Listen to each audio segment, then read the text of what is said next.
Ma mäletan, kui ma Türgi lennujaamas nägin Wuhani lendude aega ja kõik olid nad canceldatud. Tundus ebaoluline ja ei tundunud üldse meid puudutav, et mingi suvaline koht kuskil Hiinas. Mina olen Aane-Liisa, 6. kursuse arstitudeng.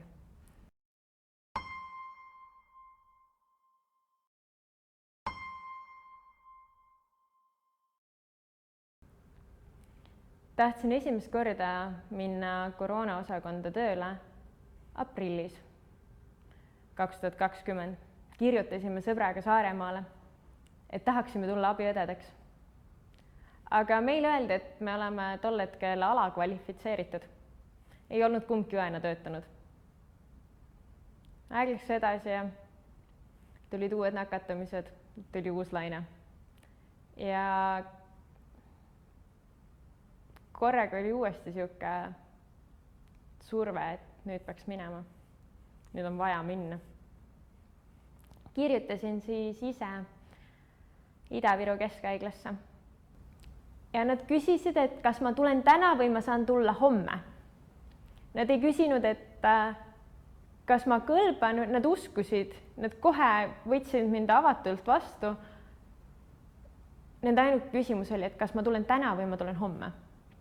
Ja pakkusid mulle osakonda, õpetasid mind, kuidas panna riidesse, kuidas suhelda. Aga ma õppisin ka asju, mida ma ei oleks tahtnud õppida. Ma õppisin seda, millal minna ruumist välja, sellepärast, et sa ei jaksa vaadata, kuidas keegi lämbub. Ma õppisin seda, et kui sa ühel päeval ütled patsiendi lähedastele, et tal täna on natukene parem, siis mõned tunnid hiljem see võib olla täiesti muutunud. Psühholoogid tegid nõustamisliini, MTÜ nõustamispesa. Ma mõtlesin terve talve, et võib-olla peaks helistama. Ja ma ei osanud mitte millestki rääkida. Mul ei olnud mitte midagi öelda. Mul ei olnud mitte midagi öelda ka lähedastele ega sõpradele, sest kõik päevad läksid ühtemoodi. Ja sa lähed ja sa oled energiat täis ja sul on usku, aga see lihtsalt kaob ära. Sest patsient, kes räägib ja on nii elujõuline, paar päeva hiljem võib-olla enam üldse ei räägi. Oleks tahtnud seda kellegagi jagada, aga pole vist kunagi nii palju käinud merd vaatamas. Õnneks Ida-Virus see võimalus oli. Lihtsalt selle jaoks, et meri tõesti rääkis tol ajal rohkem. Kui ma mõtlen tagasi sellele, mida meie õpe on meile õpetanud, siis ma olen alati arvanud, et me saame teadmised kaasa ja sa tunned kõik ära.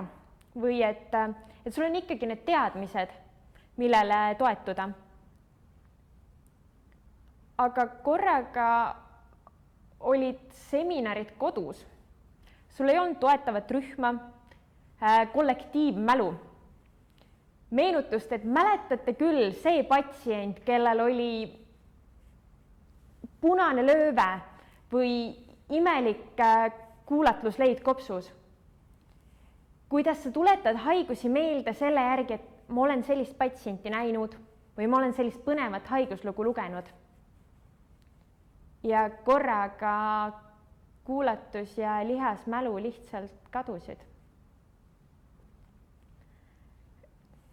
Ma ei ole kindel, kas ma oskan korralikku aordistenoosi ära tunda.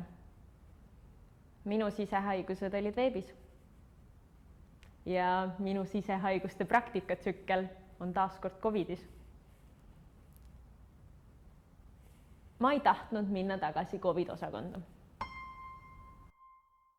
Mul oli väga siiras hirm selle ees, et ma pean minema tagasi, et ma pean olema seal, et ma pean seal olema üksi.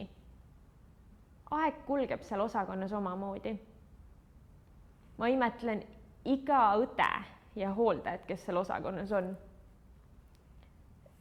sest need ööd kestavad vahel palju rohkem kui lihtsalt 12 tundi. Need ööd lihtsalt kestavad. Küll mäletan aga ma hommikuid, kus terve tee koju voolavad pisarad puhtalt sellepärast, et mul on tunne, et ma ei saanud teha nende inimeste jaoks piisavalt.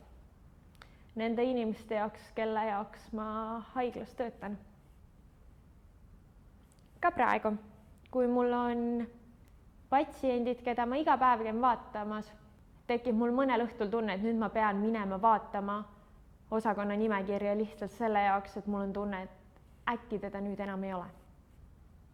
Sest see tunne ei kao ära. Ma ei tea, millal see tunne ära kaob.